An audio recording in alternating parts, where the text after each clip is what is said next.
Ubugome mboneye mu karere ka Karongi nabiherukaga 1994 ubwo mu Rwanda habaga Jenoside yakorewe Abatutsi, ubwo umuntu yafataga undi akamwica ntacyo bapfuye nta kintu amutwaye kuko bahuye kandi badahuje ubwoko, akamukubise ifuni, ubuhiri, akamutema akoresheje umupanga, akamuca ijosi cyangwa se akamukuraho umutwe, amaboko, amaguru n'ibindi bihimba. Umuntu ntatinye gufata umuntu ngo ajye kumutwikira mu nzu ntacyo bapfuye, umuntu ntatinye gufata uruhinja ngo akubite ku rukuta nta kintu na kimwe rwamutwaye. Ibi ngibi nibyo naboneye mu karere ka Karongi ubwo umugabo yicaga umugore amukasa umutwe, ndetse ibintu byateye benshi ubwoba. Uyu mugabo wakoze ano mahano nyuma yo gukora ayo marorerwa nashatse gukora ikintu giteye ubwoba ndetse cy'ubugoryi, ariko abaturage baranga baramufata bamushyikiriza inzego z'umutekano, bahita bamujyana kwa muganga kubanza kumuvura kugira ngo ubundi abone kujya gukurikiranwa n'urwego rw'igihugu rw'ubugenzacyaha RIB ndetse n'ubushinjacyaha. Gusa abaturage bari kubitaraho uyu mugabo wishe uyu mugore wamukase ijosi arwariye, bari kuririmba indirimbo ngo nawe ni mumurase bitewe n'uko yishe umugore. Mu nzira nerekeza mu karere ka Karongi byagenze gute kugira ngo uyu mugabo afate umwanzuro wo kwica umugore we nabi cyane noneho akanamwica yari yaramuhunze batakibana mu nzu imwe? Kuko uyu mugore yari yarahukanye yaragiye mu mujyi wa Kigali kuko ntabwo yarabanye neza n'umugabo we. Nyuma yo kwahukana no kugaruka avuye mu mujyi wa Kigali nigeze yongera gusubira kujya kwana na wa mugabo, ahubwo yafashe umwanzuro wo kujya kwibera ku babyeyi be ubwo yaragiye kwahira ubwatsi ajyanye na mama we, ndetse yajyanye na mama we ubwo arimo arakura imyumbati, umwana w'umukobwa arimo arashaka ubwatsi nakose umwana w'umukobwa ubwo ari umugore. Ubwo uyu mugabo rero nawe nibwo yatungukaga akazaho bari kwahira ndetse no gukura imyumbati, arangije arabirukankana ashaka kubica. Mama w'uyu mukobwa yajyaga gutabaza abaturage, yagarutse n'abo baturage asanga umwana we bamaze kumukata ijosi umutwe wawuvanyeho.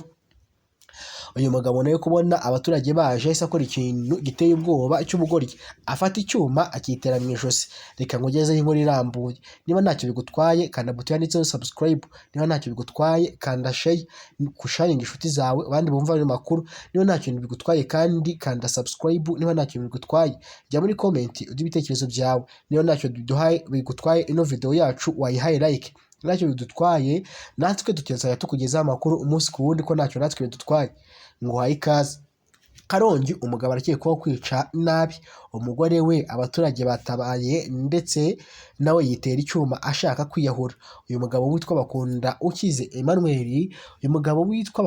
Emmanuel ukekwaho kwica umugore we Mujawingoma Chantal, ndetse ibi byabereye mu mudugudu ni wa Gitwa, akagari ka Nyamushishi, ni mu murenge wa Murundi niko bahita, ni mu murenge wa Murundi. Umunyamabanga nshingwabikorwa umurenge waho wa Murundi Niyonsaba Jean-Luc yabwiye igitangazamakuru cyacu ko uyu Bakundukize Emmanuel yabanaga na nyakwigendera batarasezeranye mu buryo bwemewe mu mategeko, bari barishingiye kandi ko bari bafitanye amakimbirane amaze igihe kirekire.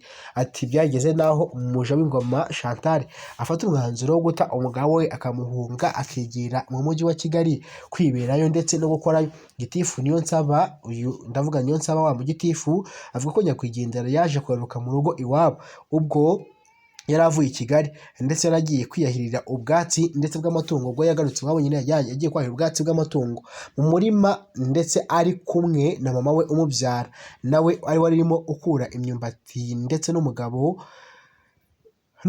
we yamuteye ashaka kumwica amusanze hahandi bagiye kwahira ubwatsi no gukura imyumbati. Ati Bakundukize yahise aza amusanga mu murima aramwirukankana kugeza amuteye icyuma aramwica.